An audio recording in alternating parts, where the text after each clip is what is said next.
Definitely এর আগে আমি পোড়ামন টুর কথা যদি বলি, এটা আমি জানি না অনেকে কেমনভাবে নিবে। পোড়ামন টুর সময় এতবার ওয়ার্কশপ, এতবার প্র্যাকটিস, এতবার গ্রুমিং করা হয়েছে, আমরা বিরক্ত হয়ে গেছি। বাট এটা কিন্তু একটা পজিটিভ সাইড।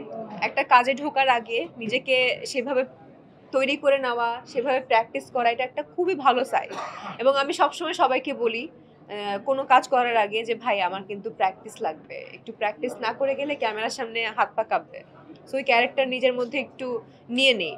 রায়হান রাফির ব্যাপারে সবাই জানে। রায়হান রাফি যেই কাজই করে না কেন, ছোট কাজ হলেও সেটা আসলে 1 মাস 2 মাস ধরে গ্রুমিং করে। এবং রায়হান রাফি ভাইয়ের সাথে লাস্ট 1 মাস ধরে আমার এই ব্যাপারেই আসলে কাজ মানে কথাবার্তা চলছে, স্ক্রিপ্ট নিয়ে বসেছি, কিভাবে নিজের ক্যারেক্টারটাকে ডেভেলপ করা যায়। আমার কাছে যদি কোনো কিছু মনে হয় যে ভাইয়া এই ব্যাপারটা আসলে এইভাবে দিলে কেমন হয় বলো তো, সে বলে যে হ্যাঁ হ্যাঁ এটা ঠিক বলেছো। তার কাছে যদি মনে হয় পূজা তুমি এই ইনপুটটা দাও, তখন আমার কাছে মনে হয়েছে যে না আচ্ছা ঠিক আছে ওকে। সো গ্রুমিং এর ব্যাপারটা হয়েছে, 1 মাস ধরেই হয়েছে। 250-টিরও বেশি ডিজাইন অপশন নিয়ে ওয়ালটন স্মার্ট ফ্রিজ, বোঝে আপনার প্রয়োজন। না দেখুন, এই ব্যাপারটা আমি না যাই, কিন্তু আমাদের উচিত প্রত্যেকটা ধর্মকে শ্রদ্ধা করা। আমি একজন হিন্দু, আমি মুসলিম ধর্মকেও শ্রদ্ধা সম্মান করি, খ্রিস্টান, বৌদ্ধ, সব ধর্মকেই শ্রদ্ধা এবং সম্মান করি। এবং আমার কাছে মনে হয় আপনাদের সবারই সব ধর্মকে শ্রদ্ধা করা উচিত, সম্মান করা উচিত। তো ওই ব্যাপারে আমি কিছু বলবো না। ধর্ম যার যার, উৎসব সবার, এটুকুই বলবো। আমি আমার চরিত্র নিয়ে কিছু না বলি, কারণ এখানে এটা আসলে ডিরেক্টর, প্রডিউসার কিংবা প্রযোজনা প্রতিষ্ঠান থেকে আসলে বলে দেওয়া হয়েছে যে ক্যারেক্টার নিয়ে অ্যাটলিস্ট কিছু বলো না, যেহেতু এতদিন পরে একটা ভালো কাজ করতে যাচ্ছি।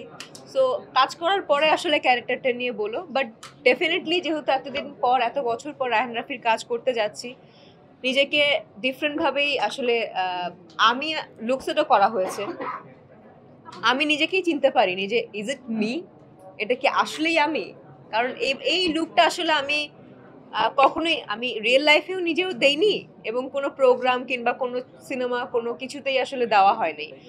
সো ওই ব্যাপারটাই বলবো যে এই লুক আসলে কখনোই কোনো জায়গায় আমিও দেখিনি, আপনারাও দেখেননি। ব্ল্যাক মানিতে আপনারা দেখবেন। এবং রায়হান রাফির প্রজেক্ট বলে করছি কিনা এটা যদি জিজ্ঞেস করেন, এটা তো একটা আছেই, রায়হান রাফি একটা মানে ব্র্যান্ড হয়ে গেছে। তো রায়হান রাফির ব্যাপারটা তো আছেই যে না রায়হান রাফির কাজ বলেই করছি। আরেকটা কথা হচ্ছে গল্প। এখনকার যুগে আসলে গল্পটাকে অনেক বেশি ফোকাস করতে হয়। সে যত বড়ই ডিরেক্টর হোক না কেন, গল্প যদি ভালো না হয় সেটা আসলে করাটা উচিত হবে না, কিংবা কেউই করবে না যারা যারা আসলে ভালো কাজ করতে চায়। সো আমার কাছে ওই ব্যাপারটা আসলে একদম নিঃসন্দেহে আমি কাজটা চোখ বন্ধ করে করেছি, কারণ রায়হান রাফি মানেই ভালো কাজ।